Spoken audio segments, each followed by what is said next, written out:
ರಾಜ್ಯ ಸರ್ಕಾರಿ ನೌಕರರಿಗೆ ಸರ್ಕಾರ ಸಿಹಿ ಸುದ್ದಿ ನೀಡಿದೆ. 40 ವರ್ಷ ವಯಸ್ಸು ಮೀರಿದ ಎಲ್ಲ ರಾಜ್ಯ ಸರ್ಕಾರಿ ನೌಕರರಿಗೆ ಕರ್ನಾಟಕ ಆರೋಗ್ಯ ಸಂಜೀವಿನಿ ಯೋಜನೆ ಅಡಿಯಲ್ಲಿ ಪ್ರತಿ ವರ್ಷ ಉಚಿತವಾಗಿ ವಾರ್ಷಿಕ ವೈದ್ಯಕೀಯ ತಪಾಸಣೆ ಮಾಡಿಸಿಕೊಳ್ಳುವ ಯೋಜನೆಯನ್ನು ಜಾರಿಗೆ ತಂದು ಸರ್ಕಾರ ಅಧಿಕೃತ ಆದೇಶ ಹೊರಡಿಸಿದೆ. ಈ ಮೂಲಕ ಹೆಲ್ತ್ ಚೆಕಪ್ ಮಾಡಿಸಿಕೊಳ್ಳಲು ಕೆಲವು ಮಾರ್ಗಸೂಚಿಗಳನ್ನು ಬಿಡುಗಡೆ ಮಾಡಿದೆ.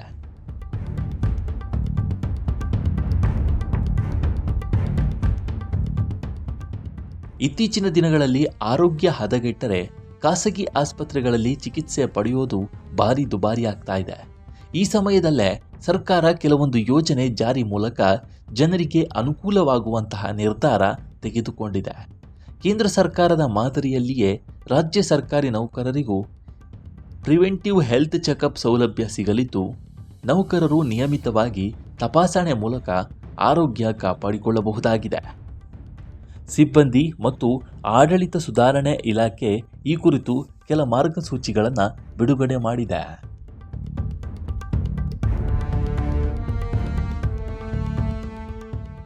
ಕೆಲಸದ ಒತ್ತಡ, ವ್ಯಾಯಾಮದ ಕೊರತೆಯಿಂದಾಗಿ 40 ವರ್ಷ ದಾಟಿದ ಸರ್ಕಾರಿ ನೌಕರರು ಬಿಪಿ, ಶುಗರ್ ಹಾಗೂ ಹೃದಯ ಸಂಬಂಧಿ ಕಾಯಿಲೆಗಳಿಗೆ ಒಳಗಾಗ್ತಿದ್ದಾರೆ.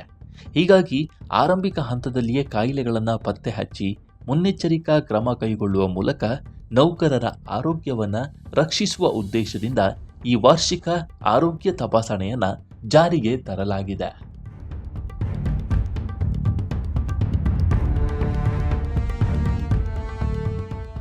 ಇನ್ನು ಯಾರಿಗೆ ಈ ಸೌಲಭ್ಯ ಅಂತ ನೋಡೋದಾದ್ರೆ 40 ವರ್ಷ ದಾಟಿದ ಸರ್ಕಾರಿ ನೌಕರರಿಗೆ ಮಾತ್ರ ಈ ಸೌಲಭ್ಯ ಅನ್ವಯವಾಗಲಿದೆ.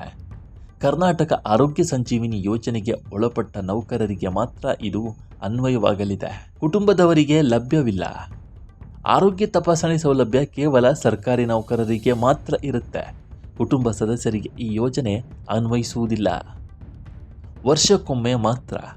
ವರ್ಷದಲ್ಲಿ ಒಮ್ಮೆ ಮಾತ್ರ ಸರ್ಕಾರಿ ನೌಕರರು ತಪಾಸಣೆಗೆ ಒಳಗಾಗಬಹುದಾಗಿದೆ. ಎಲ್ಲ ತಪಾಸಣೆಗಳನ್ನು ಒಂದೇ ಆಸ್ಪತ್ರೆಯಲ್ಲಿ ಮಾಡಿಸಿಕೊಳ್ಳುವುದು ಕಡ್ಡಾಯ. ಸರ್ಕಾರಿ ಆಸ್ಪತ್ರೆಗಳು, ಸ್ವಾಯತ್ತ ವೈದ್ಯಕೀಯ ಸಂಸ್ಥೆಗಳಲ್ಲಿ ತಪಾಸಣೆ ಮಾಡಿಸಬಹುದು.